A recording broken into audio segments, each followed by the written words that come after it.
is graphically recorded using surface electrodes. The biphasic recording thus obtained is called as electrocardiogram. It is possible because body acts as a volume conductor. Procedure is called as electrocardiography and the equipment is called as electrocardiograph, which is invented by William Enthoven. The ECG provides useful information about heart rate, cardiac rhythm, cardiac hypertrophy, conduction abnormalities, ischemia and infarction, and electrolyte changes. Volume conductor. The electrical activities of heart can be recorded from electrodes placed on various specific sites distant from the heart. Electrolytes present in the body fluids aids the conduction of electrical activity, so body acts as a volume conductor. Concept of dipole and vector. The wave of depolarization travels in a particular direction.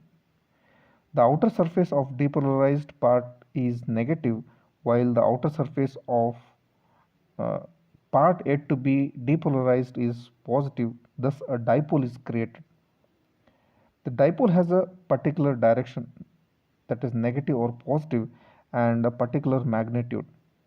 The magnitude and direction of dipole can be expressed by a vector known as dipole vector. Heart is a functional syncytium. Many small dipoles form in a particular direction. The sum of all of them is called as a resultant of dipole.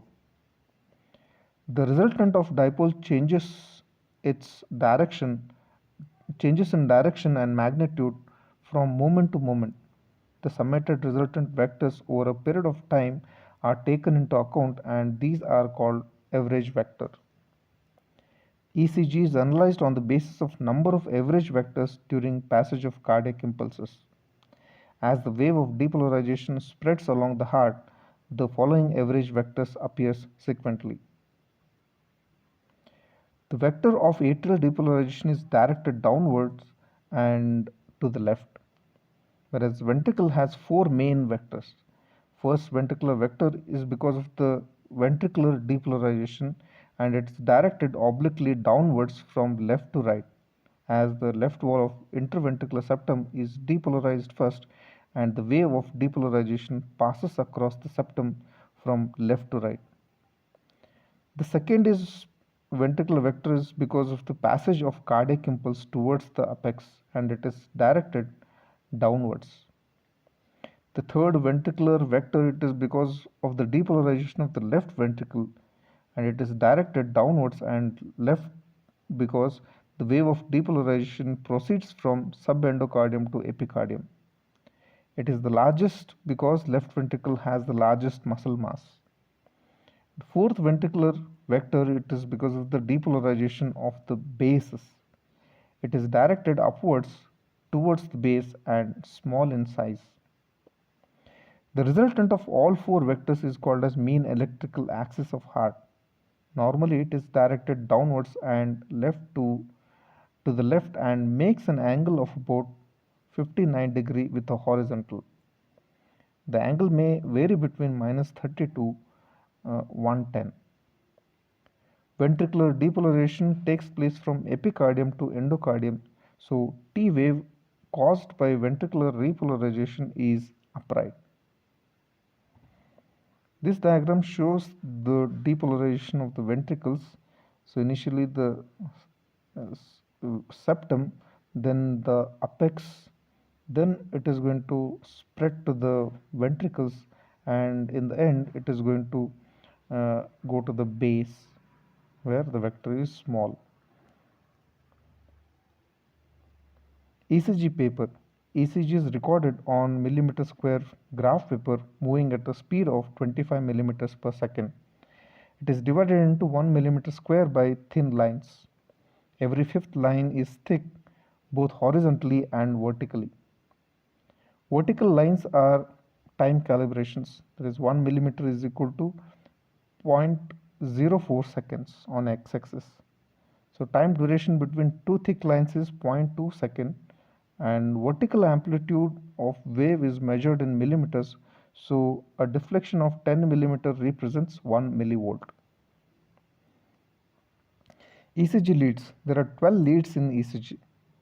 We have bipolar limb leads, which are also called as standard limb leads, that is lead 1, lead 2, and lead 3. Then we have augmented unipolar limb leads, which are denoted as AVR, AVL, and AVF. And you have unipolar chest leads V1 to V6. Bipolar limb leads. When both the electrodes of lead are active and potential difference between them is recorded, the lead is then called bipolar lead. Each bipolar lead has one positive and one negative electrode. When the vector is directed towards positive electrode, uh, the upward deflection is obtained and vice versa. Entho1 selected 3 points in the body, that is left shoulder, right shoulder, and mid-inguinal point. When the above points are joined together in an equilateral triangle, an equilateral triangle is obtained. Heart is assumed to be in its center, and this triangle is called as Entho1's triangle. The position of positive and negative electrodes of the bipolar leads are shown in the figure. This diagram showing the different bipolar leads between the left arm, right arm, and the left foot. The lead 1 is between left arm and right arm, where the positive is on the left arm and the negative on the right arm, whereas lead 2 is between uh, the left leg and the right arm, where positive terminal is situated at the left leg and the negative at the left arm. The third limb lead is between the left arm and left leg, where the positive arm is situated on the uh, left leg and the negative on the left arm. If the electrical potential at left arm, right arm, and left leg are designated as VL, VR, VF respectively, the voltage recorded in the lead 1 will be VL minus VR, and lead 2 will be VF minus VR, and lead 3 will be VF minus VL. And if you combine together, the voltage, the summated voltage will be equal to 0.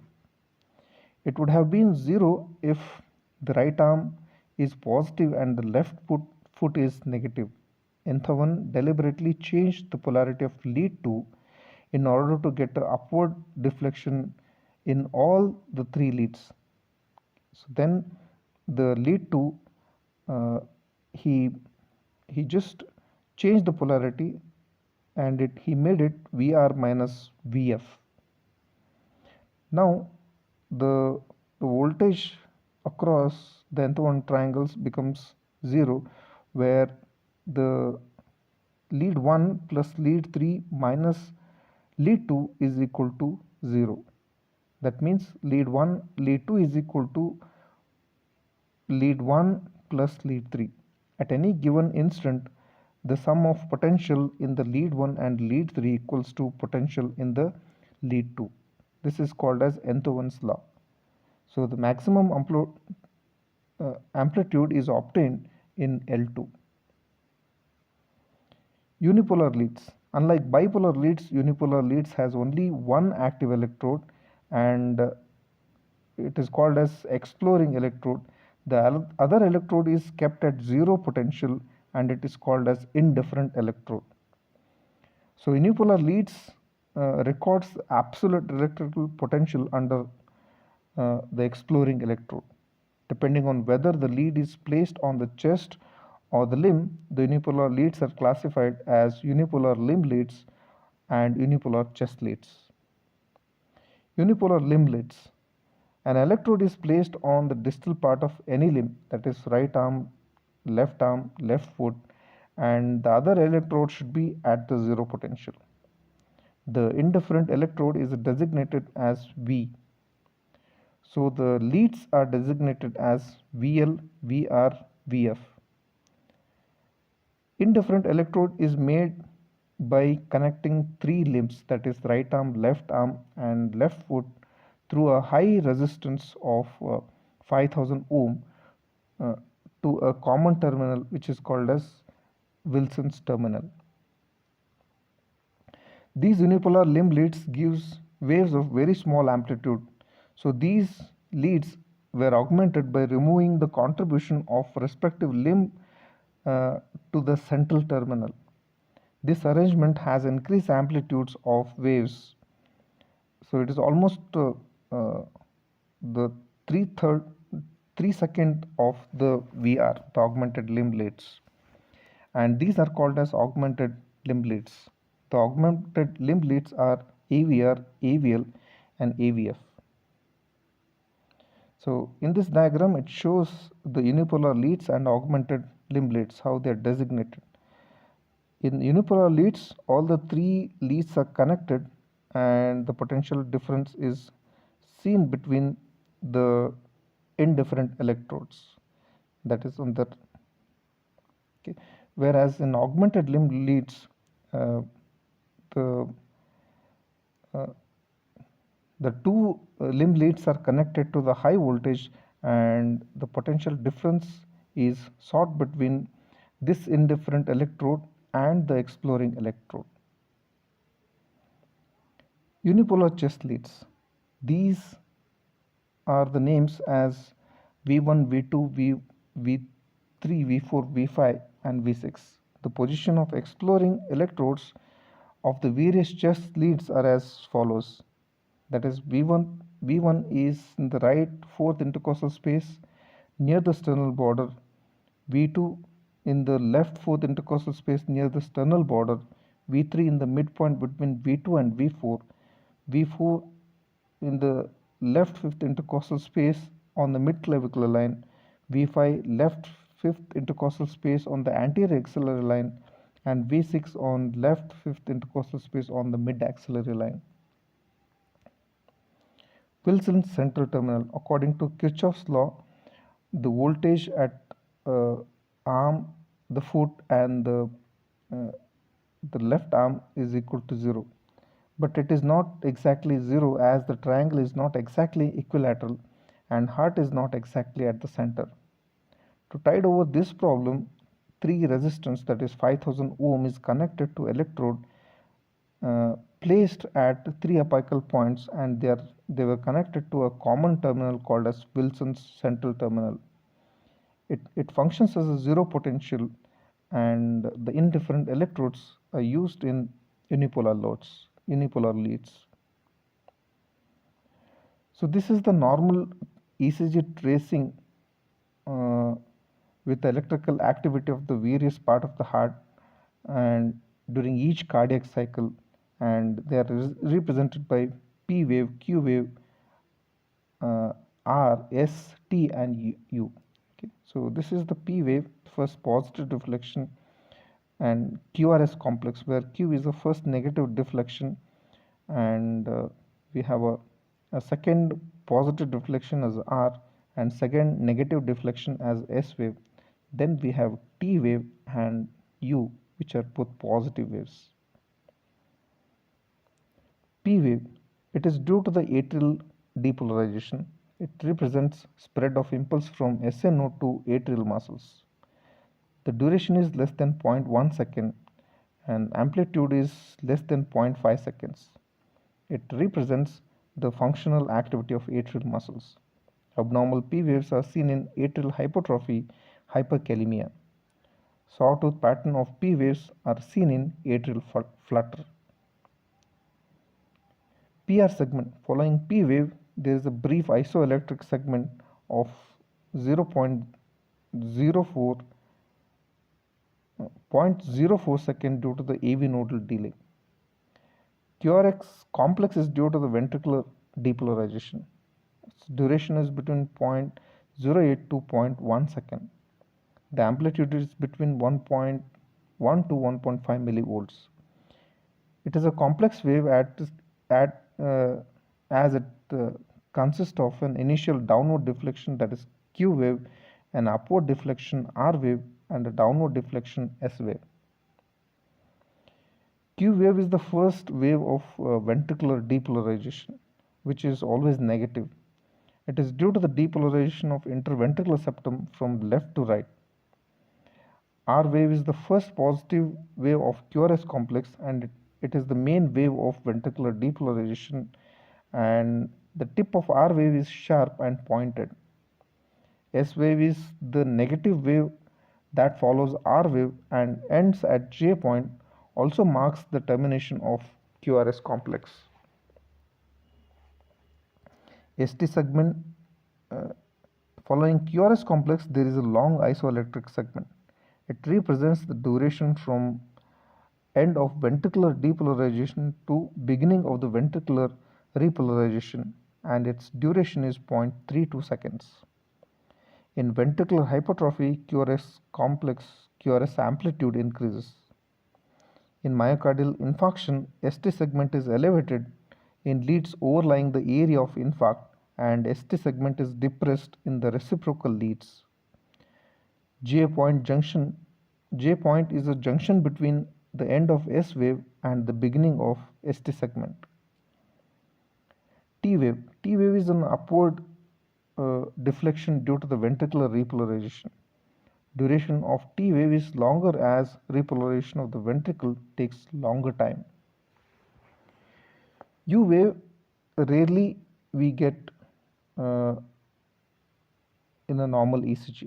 It denotes delayed depolarization of papillary muscles.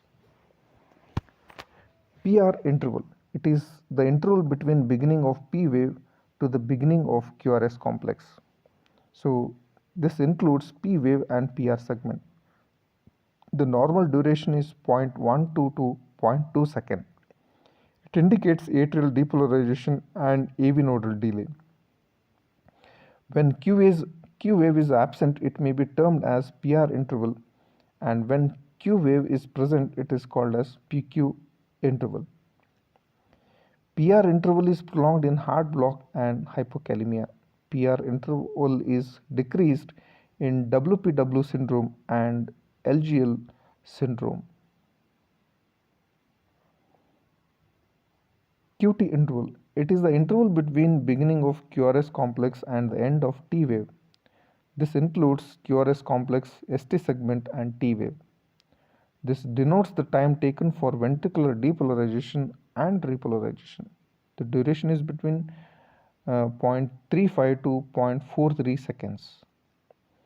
ST interval denotes the duration between the end of S wave and end of T wave. So ST interval is equal to ST segment plus T wave. Pattern of ECG in other leads. The pattern is same in L1, L2 and L3, but amplitude is maximum in L2. In AVR, P-R-T waves are found to be inverted. This is because depolarization curve is moving away from the exploring electrode. In V1, the small r deep S wave are seen, but as electrode position is changed from V1 to V5, the height of R increases, but the depth of S decreases from V1 to V6. In V5 and V6, R wave is more prominent. So this is the 12 lead ECG showing lead 1, lead 2, lead 3, the bipolar limb leads, then augmented limb leads like AVR, AVL and AVF. Then we have V1 to V6, which are chest leads.